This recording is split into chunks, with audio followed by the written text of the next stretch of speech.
अस्सलाम वालेकुम। मेरा नाम डॉक्टर फ़ैसल रशीद ख़ान है। आज मैं एक बहुत ही संजीदा और हसास टॉपिक पे आपसे बात करना चाहूँगा। ये ख़ास तौर पे पेरेंट्स के लिए है और टीनेजर्स के लिए है। ये है प्यूबर्टी यानी बलूग़त।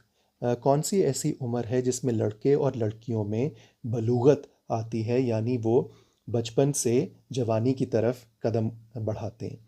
लड़कियों में आमतौर पे जो एज होती है वो 10 से 14 साल की उम्र में होती है, और लड़कों में तकरीबन 12 से 16 साल की उम्र में बलूगत का प्रोसेस चलता है। ये कोई एक वाक़या नहीं होता, ये पूरे कई सालों का एक प्रोसेस होता है जिसमें डेवलपमेंट होती है। लड़कियों में आमतौर पे ये होता है कि उनके ब्रेस्ट्स की डेवलपमेंट होती है, आर्म पिट्स और अंडरवियर के एरिया में हेयर ग्रोथ होती है। उनको एक्नी हो सकती है फेस पे, और पीरियड्स शुरू होते हैं जिनको मेंसेस कहते हैं। लड़कों में तकरीबन 12 साल से 16 साल की उम्र में एक तो उनकी जो आवाज़ है वो भारी होना शुरू हो जाती है। बाल उगते हैं उनके अंडर आर्म एरियाज़ में, अंडरवियर के एरिया में, और उनके भी चेहरे पे एक्नी हो सकती है।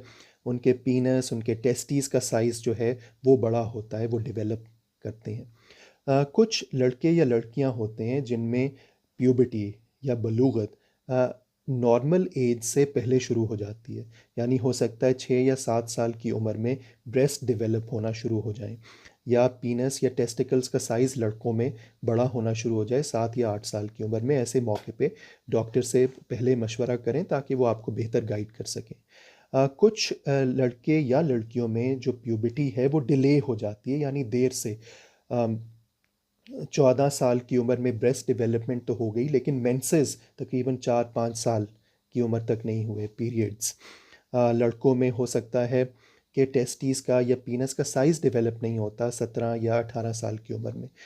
बहुत ज़रूरी है कि डॉक्टर से मशवरा किया जाए। कुछ ब्लड के टेस्ट होते हैं जिसमें हार्मोन्स के लेवल्स चेक किए जाते हैं। हो सकता है वो आपकी बोन्स के एक्सरेज करवाएं। हो सकता है आपका ब्रेन का सीटी स्कैन या एमआरआई हो, मुख्तलिफ़ किस्म की बीमारियों को देखने के लिए। वरना जो नॉर्मल डेवलपमेंट है वो यूजुअली लड़के और लड़कियों में 10 से 16 साल की उम्र में हो जाती है। ये वो उम्र है जिसमें उनकी मेंटल हेल्थ, उनकी ज़हनी सेहत, जिस्मानी सेहत, जज्बाती सेहत सब पे असर पड़ता है।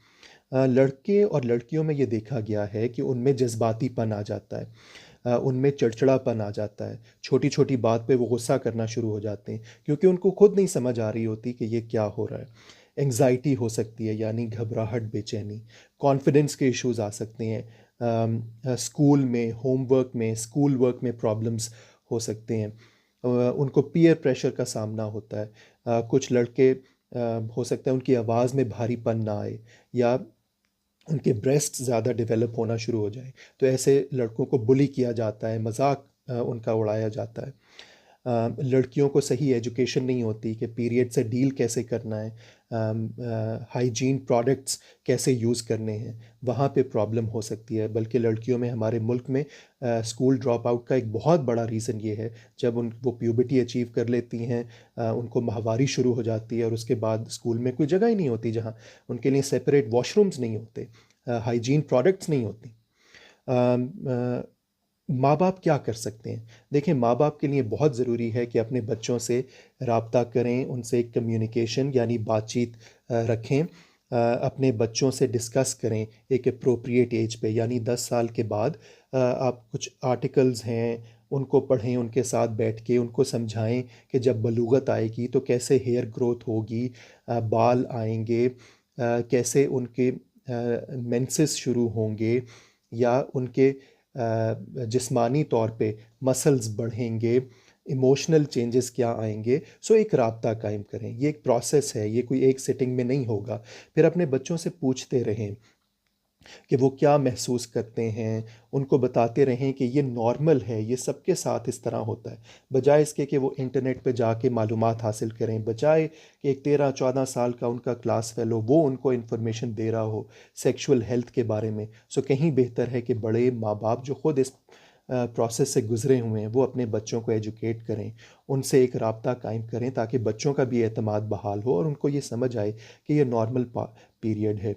कुछ लड़के या लड़कियों में ऐसा होता है कि ज़्यादा शदीद नौइयत के इमोशनल या मेंटल हेल्थ इश्यूज़ डेवलप हो जाते हैं। उनमें एंग्ज़ायटी की बीमारी हो सकती है, डिप्रेशन की बीमारी हो सकती है, वो अपने आप को नुकसान पहुंचा सकते हैं। कुछ बच्चे ड्रग्स की तरफ जा सकते हैं, नशा कर सकते हैं। सो इन अर्ली साइंस को आइडेंटिफाई करना बहुत ज़रूरी है। अगर आप उनके बिहेवियर में, उनके रवैये में, उनके मूड में, उनकी नींद में चेंजेस महसूस करें तो लाजमी डॉक्टर को दिखाएं और हेल्प लें।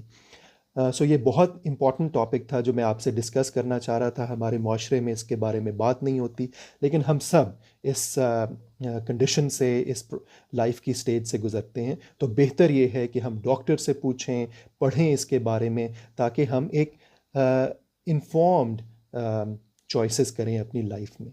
आपके वक्त का बहुत शुक्रिया। अपने सवाल भेजते रहिए, चैनल को लाइक कीजिए। बहुत शुक्रिया। इन अल्लाह हाफ़िज़।